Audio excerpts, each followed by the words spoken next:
Welcome to our channel, and I'm thrilled you're joining me on this journey. There's a certain magic to Italy, a country that feels both ancient and vibrantly alive all at once. It's a place where every cobblestone seems to whisper stories of emperors, artists, and lovers.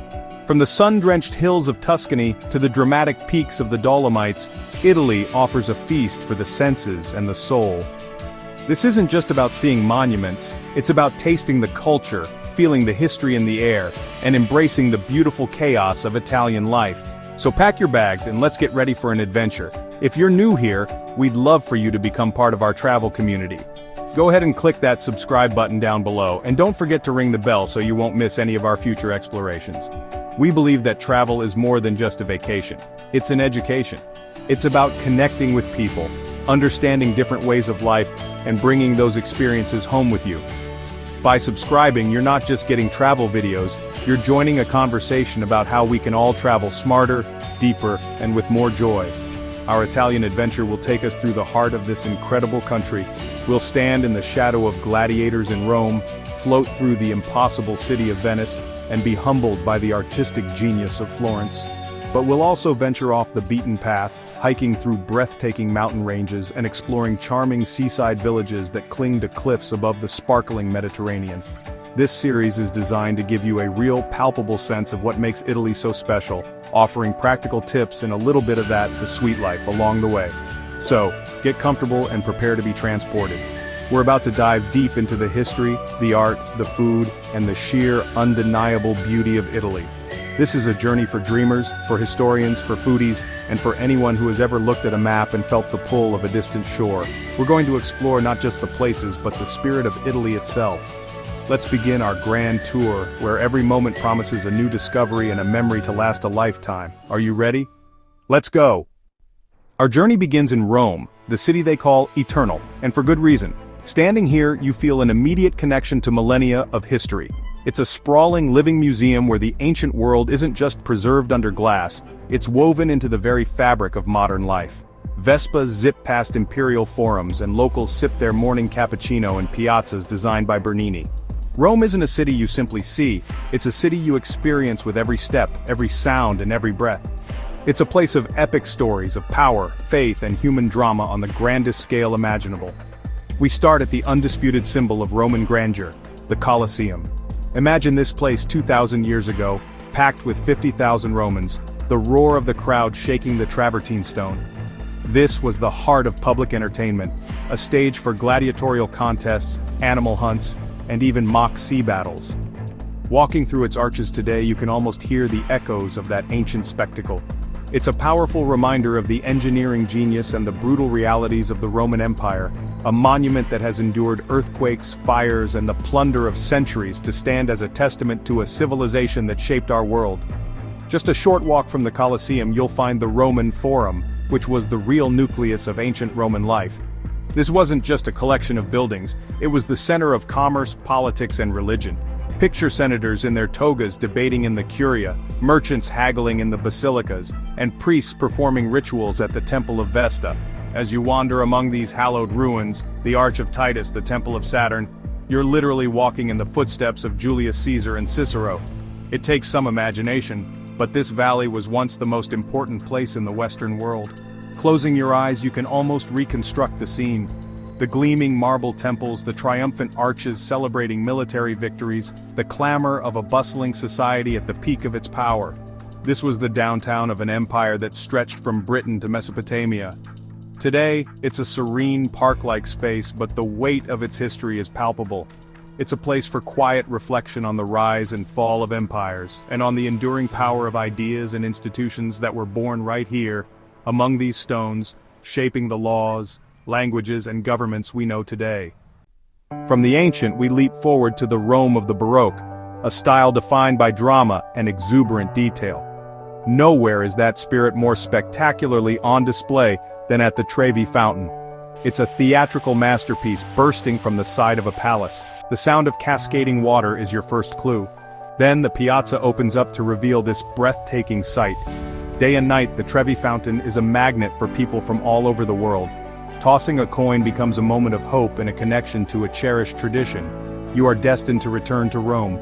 Beyond the crowds, appreciate the artistry, a testament to the ambition of the Baroque era. It's an immersive work of art that captures the dramatic, life-affirming spirit of Rome itself. Rome's history is not confined to its monuments, it's alive in its bustling piazzas, or squares.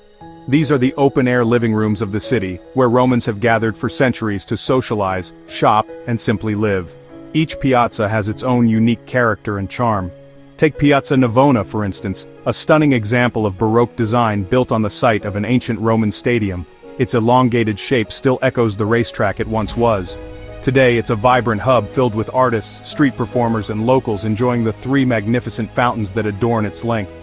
The centerpiece of Piazza Navona is Bernini's Fountain of the Four Rivers, a masterpiece of motion and allegory. Four massive figures represent the great rivers of the four known continents of the 17th century, the Nile, the Ganges, the Danube, and the Rio de la Plata. It's a dynamic, powerful sculpture that seems to writhe with life. Sitting at a cafe here, sipping an espresso, you can watch the world go by against a backdrop of incredible art and history. This is where the past and present merge seamlessly, where children chase pigeons around a 400-year-old fountain, as their parents chat on their cell phones. Another essential Roman experience is a visit to the Pantheon, my personal favorite. From the outside, its massive portico with granite columns gives you a sense of its ancient origins, but stepping inside is what truly takes your breath away.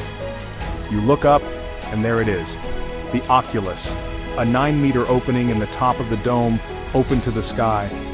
It's the building's only light source, and as the sun moves, a beam of light travels across the interior.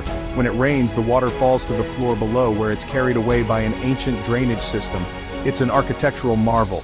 For nearly 2,000 years, this has been the largest unreinforced concrete dome in the world.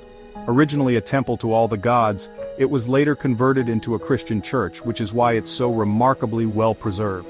It's a place of profound peace and perfect geometry, a space that feels both immense and intimate. Standing under the oculus, you feel a direct connection to the heavens and to the generations of people who have stood in this same spot, humbled by its simple, perfect beauty. It embodies the engineering prowess and spiritual depth of Rome like no other place. Leaving the Roman cobblestones behind, we travel north to Venice. This is a city built not on solid ground but on a foundation of millions of wooden piles. There are no cars, only the gentle lapping of water and the songs of gondoliers. The main thoroughfare is the Grand Canal. The best way to experience it is from the water itself. The city is a maze of over 400 bridges and canals. Getting lost here is an essential part of the Venetian experience. It's a fragile beauty that has captivated travelers for centuries. It's a place that asks you to slow down and simply be present. All paths in Venice, whether on foot or by water, eventually lead to one place, St. Mark's Square, or Napoleon famously called it the drawing room of Europe, and it's easy to see why. This vast, breathtaking piazza is the city's only true square and has been its religious, social, and political center for centuries. It's flanked on three sides by elegant arcades housing historic cafes and shops, and dominated on its eastern end by the jaw-dropping splendor of St. Mark's Basilica. It's a stage for life, constantly buzzing with people, pigeons, and the sound of competing cafe orchestras. St. Mark's Basilica is the jewel of the piazza, a stunning fusion of Byzantine, Gothic, and Renaissance styles that reflects Venice's historic ties to the East. Its nickname, the Church of Gold, is no exaggeration. Step inside, and you enter a world of shimmering golden mosaics that cover over 8,000 square meters of the ceilings and domes. These intricate artworks tell biblical stories with dazzling brilliance, creating an atmosphere that is both opulent and deeply spiritual. The basilica was built to house the relics of St. Mark the Evangelist, and its treasures are a testament to the wealth and piety of the Venetian Republic. Adjacent to the basilica stands the Campanile, the bell tower, which offers the most spectacular panoramic view of the city. An elevator whisks you to the top, and from there, Venice unfolds beneath you like a map. You can see the terracotta rooftops, the intricate network of canals, the shimmering lagoon, and the distant islands. It's a perspective that helps you appreciate the city's unique geography and the sheer improbability of its existence. From this height, the bustling crowds in the piazza below look like tiny figures in a grand historic painting. Dominating another side of the square is the Doge's Palace, or This was the seat of Venetian government for centuries, the residence of the Doge, and the location of its courtrooms and prisons. Its beautiful Gothic facade, with its delicate pink and white marble and intricate loggias, belies the immense power that was wielded within its walls. A tour inside takes you through lavishly decorated chambers of state, across the famous Bridge of Sighs, and into the grim reality of the city's prisons, offering a fascinating glimpse into the glory and the ruthlessness of the Venetian Republic. Of all the symbols of Venice, none is more iconic or romantic than the gondola. These sleek, black, flat-bottomed boats have been navigating the city's narrow canals for over 1,000 years. Once the primary mode of transportation for Venetian nobility, today they offer a unique and intimate way to experience the city. There's a certain magic to gliding silently through the water, passing beneath ancient bridges and alongside the weathered facades of centuries-old palaces. It's a perspective you simply can't get on foot, a journey into the quiet hidden heart of Venice. The gondolier is more than just a boatman. He is a keeper of tradition. Dressed in the classic striped shirt and straw hat, he expertly propels the boat with a single oar, a skill passed down through generations. Many gondoliers are happy to share stories about the buildings you pass, pointing out Marco Polo's house or the former home of Casanova. Some will even serenade you with a classic Italian song, their voice echoing softly off the water and the stone walls. It might feel like a tourist cliché, but it's a beautiful one, a chance to connect with a timeless Venetian tradition. A gondola ride takes you away from the main thoroughfares and into the smaller, more tranquil canals. This is where you see a different side of Venice. You'll see laundry hanging from windows, catch glimpses of private gardens, and watch residents go about their daily lives. The world slows down here. The only sounds are the rhythmic splash of the oar and the gentle lapping of water against the hull. It's in these quiet moments that you can truly appreciate the city's fragile beauty and its serene, dreamlike atmosphere. While it is an expensive indulgence, a gondola ride is one of those quintessential travel experiences that many find worth the price. Think of it not just as transportation, but as a floating concert, a history lesson, and a moment of pure romance all rolled into one. It's a chance to see Venice from the perspective for which it was designed.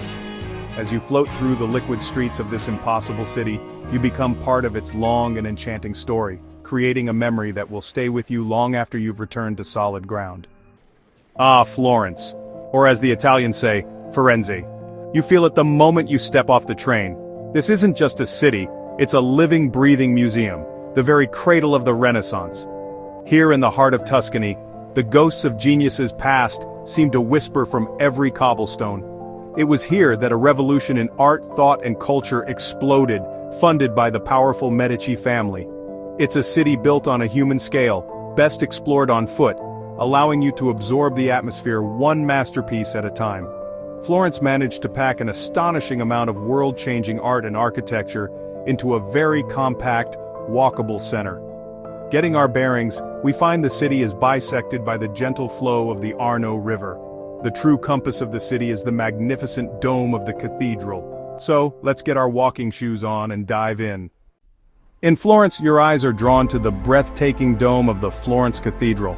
It dominates the skyline. Construction began in the 13th century, but the technology to build a dome of this scale didn't exist. Filippo Brunelleschi solved the puzzle with a revolutionary double-shelled design. From the top, the reward is spectacular. All of Florence unfolds beneath you. Next to it stands Giotto's Campanile. And then there's the Baptistry of St. John, famous for its bronze doors.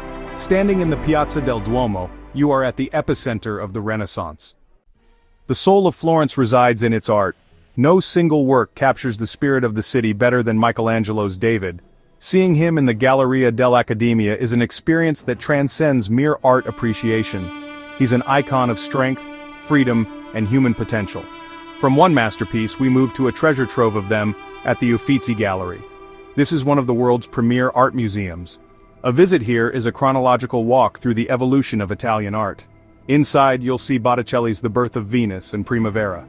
You'll see masterpieces by Leonardo da Vinci, Raphael, Titian, and Caravaggio. You're witnessing the very flowering of Western civilization. Leaving the city, we journey north to the Dolomites, a majestic mountain range in the Italian Alps. Known as the Pale Mountains for their unique dolomite rock, they glow with fiery shades at sunrise and sunset. The region offers a blend of cultures with Tyrolean-style architecture and German spoken as often as Italian. A UNESCO World Heritage Site, it's a vertical world of limestone spires and emerald green meadows. Crystal-clear lakes create picture-perfect scenes inviting exploration. Rent a car to explore scenic mountain passes and smaller villages. The Great Dolomites Road connects Bolzano and Cortina, a perfect introduction to this alpine wonderland. In the summer and fall, the Dolomites transform into a hiker's paradise, offering an incredible network of trails for every fitness level. The trails are exceptionally well maintained and marked, making it easy and safe to explore. One of the classic hikes is the trek around the Trecime di Lavaredo, perhaps the most recognizable symbol of the Dolomites. One of the best things about hiking in the Dolomites is the system of refugi, or mountain huts, offering a warm bed and hearty meals. For those seeking adrenaline, the Dolomites are the birthplace of Via Ferrata, protected climbing routes with steel cables and ladders. There are countless easy, family-friendly walks, like the one around the beautiful Lago di Braies, or you can explore the Alpe di Siusi. When the snow falls, the Dolomites transform into a sparkling white winter wonderland. The region is home to Dolomiti Superski, one of the world's largest interconnected ski networks. With a single ski pass, access 12 resorts, over 740 miles of pistes, and 450 lifts. Ski for days without repeating a run, exploring valleys and mountainsides. Experience the Sella Ronda, a spectacular ski circuit around the Sella Massif. Winter offers pristine cross-country trails and snowshoeing. Relax in spas with saunas, steam rooms, and heated pools with snowy peak views. Winter in the Dolomites is a magical experience, combining world-class activity with alpine charm. Our journey takes us to the Italian Riviera in Liguria. Here are the Cinque Terre, the Five Lands. 5 enchanting, centuries-old seaside villages: Monterosso al Mare, Vernazza, Corniglia, Manarola, and Rio Maggiore. For centuries, these villages were virtually isolated, accessible only by sea or steep mule paths. This isolation preserved their unique character and created a fairy tale landscape. Today, this landscape is a national park and a UNESCO World Heritage Site. The best way to experience the Cinque Terre is to leave the car behind and use your own 2 feet. The soul of the Cinque Terre lies in its ancient footpaths. The most famous, the Sentiero Azzurro, or Blue Trail, hugs the cliffs, offering breathtaking views. Hiking it is quintessential Cinque Terre. The easiest sections, Rio Maggiore to Manarola, are often closed. Corniglia to Vernazza, and Vernazza to Monterosso are more challenging hikes. You'll walk through vineyards and olive groves. Wear sturdy shoes, bring water and your camera. A Cinque Terre card is required. Hike a section, then take the train. Relax, have lunch or swim. It's an immersive way to connect with this landscape. Life in the Cinque Terre is linked to the sea and land. For generations, it was a community of fishermen and farmers. You can still see this heritage in the small fishing boats bobbing in the harbors. In the early morning, you might see fishermen heading out to cast their nets. The seafood here, fresh from the Ligurian Sea, is an essential part of the experience. Just as important is the land. Look up at the steep hillsides, and you'll see ancient terraces held up by dry stone walls. Residents have built and maintained these walls to create land for growing grapes, olives, and lemons. The best way to soak up the atmosphere is to find a spot in a piazza or at a harborside cafe and watch the world go by. Take a dip in the cool, clear water, a perfect way to cool off after a hot hike. Life here is simple, relaxed, and connected to nature. It's a chance to disconnect from modern life, stay overnight. In the early morning and late evening, the villages reclaim their quiet charm. It's in these quiet moments, watching the sun set over the sea, that you'll truly fall in love with the Cinque Terre. Ah, Italy. To really get this country, you gotta taste it. We're at the heart of Italian life, the dinner table. This isn't just about eating, it's about life itself.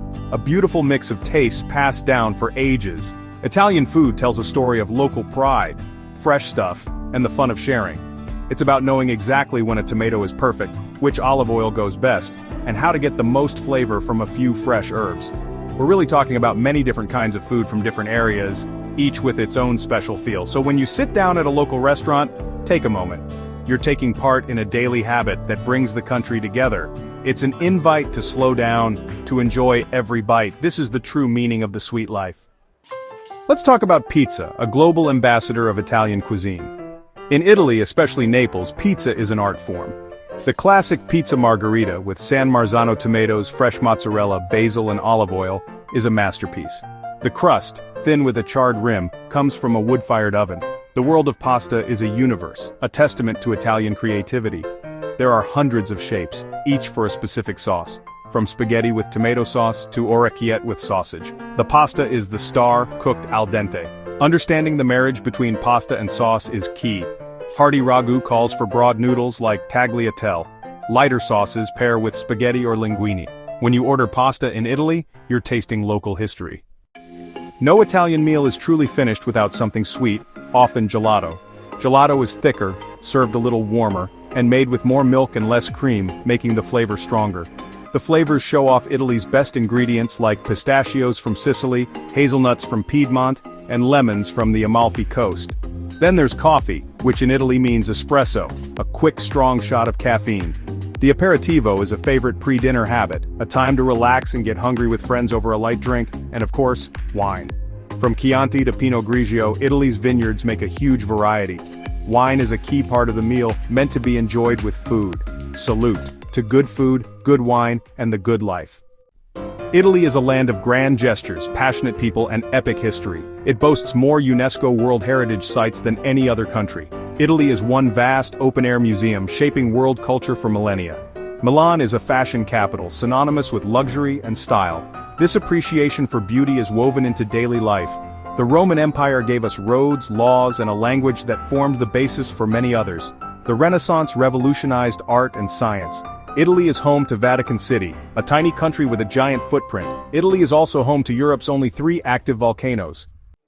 To understand Italy, you have to understand the Italian passion for food, especially their love for pasta. The average Italian consumes over 50 pounds of pasta each year. It's a cornerstone of their national identity. There are over 1,500 lakes in Italy. While many visit the famous northern lakes like Como and Garda, the country is dotted with countless smaller bodies of water.